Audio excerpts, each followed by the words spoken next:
ଯେପରି ତୁଳସୀ ଦୁଇ ପତ୍ରରୁ ବାସିଥାଏ ସେହିପରି ମୀରାବାଇ ଯେ ଦିନେ ୱେଟ୍ ଲିଫ୍ଟର ହେବେ ତାହା 12 ବର୍ଷରୁ ହିଁ ଜଣା ପଡ଼ିଯାଇଥିଲା।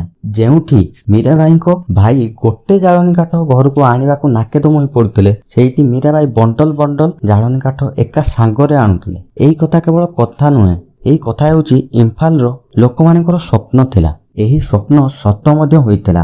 ମୀରାବାଇ ରିଓ ଅଲିମ୍ପିକ୍ସ 2016ରେ 48 କେଜି ୱେଟ୍ କ୍ୟାଟାଗୋରୀରେ ଭାଗ ନେଇଥିଲେ, କିନ୍ତୁ ମେଡାଲ ନେବା ତ ଦୂରର କଥା ମୀରାବାଇ କ୍ଲିନ୍ ଆଣ୍ଡ ଜର୍କର 3ଟି ଚାନ୍ସରେ ଫେଲ୍ ହୋଇଯାଇଥିଲେ।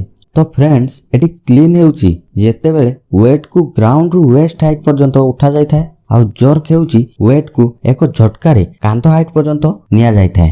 ତ ଆକ୍ଚୁଆଲି ମୀରାବାଇ ୱେଟ୍କୁ ଉଠାଇ ପାରିବାରେ ଅସମର୍ଥ ହୋଇଥିଲେ। ଆଶ୍ଚର୍ଯ୍ୟର କଥା ହେଉଛି ମୀରାବାଇ 12 ଜଣଙ୍କ ମଧ୍ୟରୁ 2 ଜଣଙ୍କ ମଧ୍ୟରେ ଥିଲେ ଯେ କି କ୍ଲିନ୍ ଆଉ ଜର୍କ ଚାନ୍ସରେ ଫେଲ୍ ହୋଇଯାଇଥିଲେ। ତାପରେ ଉଠିଥିଲା ଆଲୋଚନାର ସମୁଦ୍ର।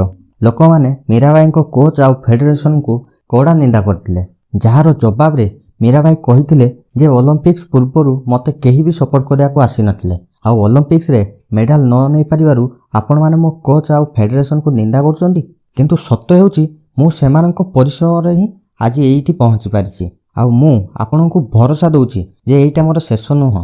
ମୀରାବାଇଙ୍କ କଥା ସତ ହେଲା, ସେଇଟା ତାଙ୍କର ଶେଷ ନଥିଲା। ସେ ଟୋକିଓ ଅଲିମ୍ପିକ୍ସ 2020ର ୱେଟ୍ ଲିଫ୍ଟିଂରେ ସିଲଭର ମେଡାଲ ଜିତିକରି ଭାରତର ମେଡାଲ ତାଲିକାରେ ତାଙ୍କ ଖାତା ଖୋଲିଛନ୍ତି।